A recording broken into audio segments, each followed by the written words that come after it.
तो मतदाता सूची के विशेष गहन पुनरीक्षण यानी कि एसआईआर पर राजनीतिक रार एक बार फिर से उफान पर है। लेकिन इस मामले में एक नया विवाद भी खड़ा हो गया है। खबरें आ रही है कि एसआईआर के काम में लगे बीएलओ भारी दबाव के चलते तनाव में हैं और यहां तक कि कई बीएलओ ने आत्महत्या तक कर ली है। विपक्ष तो कम से कम यही आरोप लगा रहा है। कहा जा रहा है कि देश भर में मतदाता सूची के एसआईआर का काम बूथ लेवल ऑफिसर यानी कि बीएलओ पर भारी दबाव पैदा कर रहा है और इस दबाव और तनाव के चलते राजस्थान और पश्चिम बंगाल में आत्महत्या के मामले सामने आ रहे हैं। वहीं मध्य प्रदेश में काम कर रहे अधिकारियों पर जानलेवा हमला भी किया गया है। पश्चिम बंगाल के मुख्यमंत्री ममता बनर्जी ने तो आरोप लगाया है, चिट्ठी लिखी है कि एसआईआर शुरू होने के बाद से अब तक 28 लोग अपनी जान गंवा चुके हैं, कुछ डर और अनिश्चितता के कारण तो कुछ तनाव और काम के बोझ के कारण।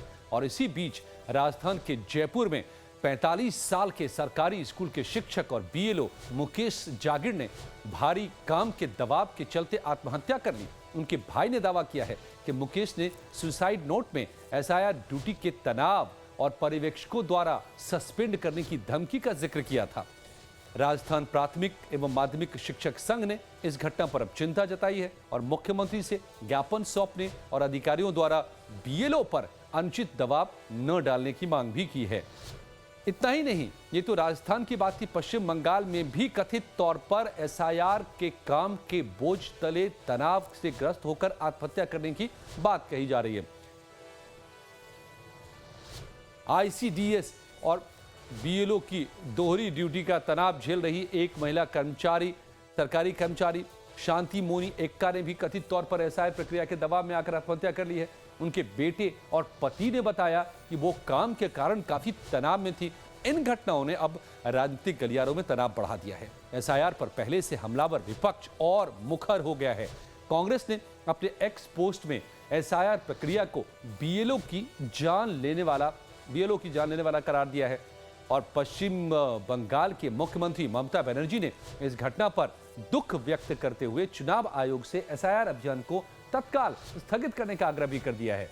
उन्होंने चेतावनी दी है कि काम की वर्तमान गति अगर जारी रही तो जानें और जा सकती हैं। बिना तैयारी के यह काम किया जा रहा है और इसमें लोग जान गंवा रहे हैं। वहीं बीजेपी के विधायक शंकर घोष ने ममता बनर्जी पर पलटवार किया और आरोपों को झूठा बताया, जबकि कांग्रेस नेता अधीर रंजन चौधरी और टीएमसी सांसद सारिका घोष ने भी बीएलओ की मौत पर चिंता व्यक्त की।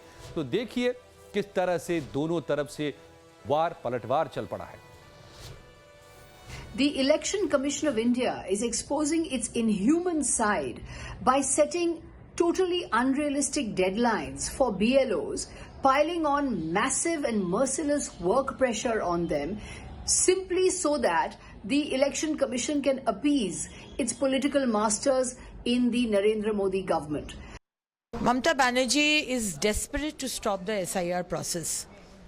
And why she is trying to stop this process, we can understand by seeing the crowd of people, hundreds and thousands of them, who have been fleeing West Bengal to Bangladesh, going to Bangladesh from Swarupnagar and from Hakimpur Post.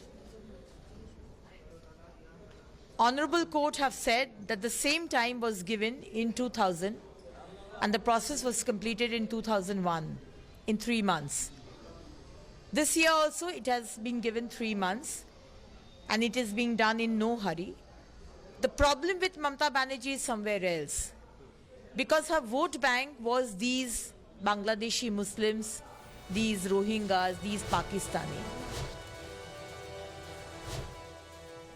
तो लब्बो-लुबाब ये कि एक तरफ कहीं न कहीं ममता बनर्जी की party कह रही है कि ये अपने आकाओं को, राजनीतिक आकाओं को खुश करने के लिए ये सब किया जा रहा है, तो बीजेपी कह रही है कि घुसपैठिए जो भाग रहे हैं एसआईआर के चलते, बांग्लादेश भाग रहे हैं, बॉर्डर पे जमा हैं, इकट्ठे हैं बड़ी तादाद में, इसका दर्द ममता बनर्जी को हो रहा है। लेकिन एसआईआर के काम में लगे केरल और राजस्थान के प्रशासनिक अधिकारी क्या बता रहे हैं, अब ये भी सुन लीजिए।